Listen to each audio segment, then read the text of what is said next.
प्रेम कहते किसे हैं, प्रेम होता कैसे है, हमें पता ही नहीं है। हम तो छिछले धरातल पर रहते हैं, छिछले वस्तुओं तक सीमित रहते हैं। लेकिन भरत जी ने अपने चरित्र से गहरे प्रेम की परिभाषा को हमारे समक्ष रखा। और गोस्वामी तुलसीदास जी ने भरत जी के जीवन चरित्र को समुद्र का प्रारूप बताया।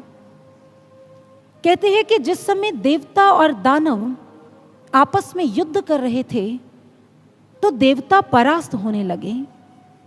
जैसे जैसे देवता परास्त होने लगे वो भयभीत होकर भगवान विष्णु के पास गए, जाकर भगवान के चरणों में प्रार्थना करने लगे, हमें हमारी रक्षा करें, हमें इस मृत्यु के तांडव से बचाएं, हमें कोई ऐसा उपाय बताएं जिससे हमारी रक्षा हो सके।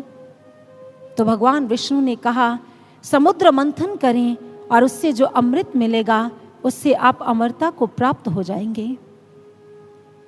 और गोस्वामी तुलसीदास जी यहाँ पर भरत जी के चरित्र को प्रारंभ करने से पहले समुद्र मंथन का प्रारूप दिखाते हैं। उन्होंने कहा, एक साधक का जीवन कैसा होता है।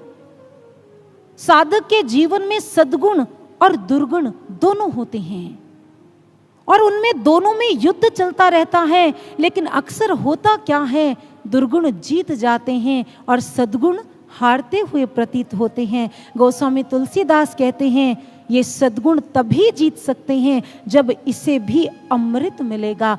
कौन सा अमृत? प्रेम का अमृत। यही कारण है उन्होंने प्रेम स्वरूप भरत जी के चरित्र को हमारे सबके समक्ष रखा। गोस्वामी तुलसीदास जी सद्गुणों की तुलना शरीर से करते हैं और प्रेम की तुलना आत्मा से।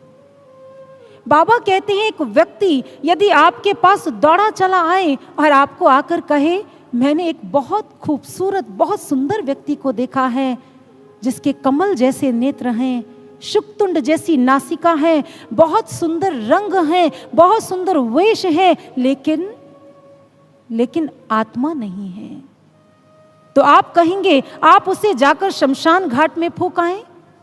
ठीक इसी प्रकार से गोस्वामी तुलसीदास जी कहते हैं, भले ही आपके भीतर में अनंत सद्गुणों हो, लेकिन वो जीत नहीं सकते जब तक उन सद्गुणों में प्रेम रूपी आत्मा नहीं है। आपके गुरु के चरणों में, आपके प्रभु के चरणों में प्रेम नहीं है।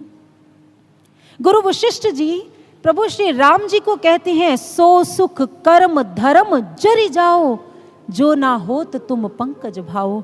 हे राम, वो सुख, वो धर्म, वो कर्म, वो व्यवहार, वो बातें, वो विचार जल जाने के योग्य है जिन बातों में तुम्हारी चर्चा नहीं है, जिनमें तुम्हारे हृदय में किसी के भीतर में तुम्हारा प्रेम नहीं है। वो हृदय जल जाने के योग्य हैं, वो विचार जल जाने के योग्य हैं, वो समाज जल जाने के योग्य हैं।